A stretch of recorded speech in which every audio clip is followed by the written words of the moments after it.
Bro, ang pangutana bro, gabahin sa adlong pagpahulay. Kay matod sa mga kaigsuunan na naiskutan nga ang Sabadista, ang adlong ipapahulay adlong Sabado.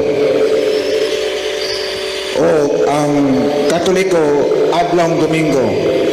Unsa may kalahian ana nga nganong adlong Sabado man ang ipapahulay matod sa unang kasulatan. Moto Paul. Ang kalahian ana bro kung asa kadapit nagsugod pag-ihap sa ikaunom. Kay matod sa sugo sa Ginoo, makatrabaho ka mo sulod sa unom ka adlaw. Ako gibasa bro, Exodus 20:9 ug 10. Ang unang giingon sa Ginoo, makatrabaho ka mo og unom ka adlaw. O gikan ni anang inyong pagtrabaho sa unom ka adlaw, ang ikapito ana mao inyong pahuway. Wa gyud mangingon ang Biblia sa Exodus 20:8 ug 10 nga ikapito nga adlaw sa semana sa kalendaryo. Wa mangingon din Balik ko basa kung nangiyon ba din nga ikapito nga adlaw sa semana sa kalendaryo. Magtrabaho ka mo sulod sa unom ka adlaw. Ang ikapito mao nang adlaw nga balaan din mo simba. Wala mangingon nga trabaho ka mo sa unom ka adlaw ug sa ikapitong adlaw sa semana sa kalendaryo. Wa gyud pangingon. Nangingon lang pagtrabaho mo unom ka adlaw. Ikapito nga adlaw gikan sa inyong unom ka adlaw nga trabaho pahuway mo. Sa atong konteksto na kaya ang atong working days mag-start man og Lunes. Naa ba di ay gobyerno nga mag-start og working days og Domingo? Wala. Mag-start yun ta sa atong working days og Lunes. Musogod tag trabaho kung empleyado ta sa gobyerno, Lunes. Kung mag-eskwela ta, musogod tag Lunes. So nga atong starting sa 6 days nga working days nato, mag-start og Lunes. Lunes, Martes, Miyerkules, Huwebes, Biyernes, Sabado, di ang ato ikapito Domingo.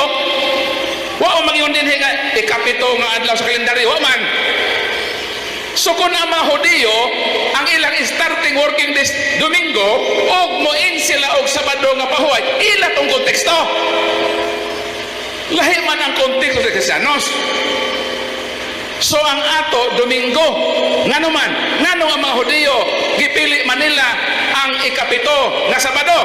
Kay sumala pa sa Deuteronomio kapitulo 5 versikulo 15, bingon ang Ginoo, tamdon ninyo ang ikapitong adlaw. Ngano man, kay kining adlaw gikuha ko kamo sa Ehipto. Naulipon kamo. Gikuha ko kamo sa akong gamhanang bukton ug tungod niini balaan na ninyo kining maong adlaw. Unsa di ay ang hinungdan nga mga Israelita Sabado ang ilang pagsimba o paghandom. Kay paghandom to sa Israelita sa ilang pagkaulipon sa Ehipto. Ang pangutana, naulipon niya ka sa Ehipto nga mga pilapil kanila. Lahi man ang atong pagkaulipon nga natamdaman, ulipon manta sa salaog kabatayon. Gipahigawas mata sa Ginoo sa salag kabatayon nga nag-ulipon ka nato, namatay man siya nga Biyernes, tuwa sa lupanan sa Sabado, nabanhaw Domingo. Kanusa dita maghandom sa kadaugan? Sa kamatayon? Unsa may ni San Pablo? Unang Korinto 14:15, kung si Kristo namatay, kung wala mabanhaw, kawang lang ning atong pagtuo. So may useless ang tanan kung si Kristo namatay pero banhaw.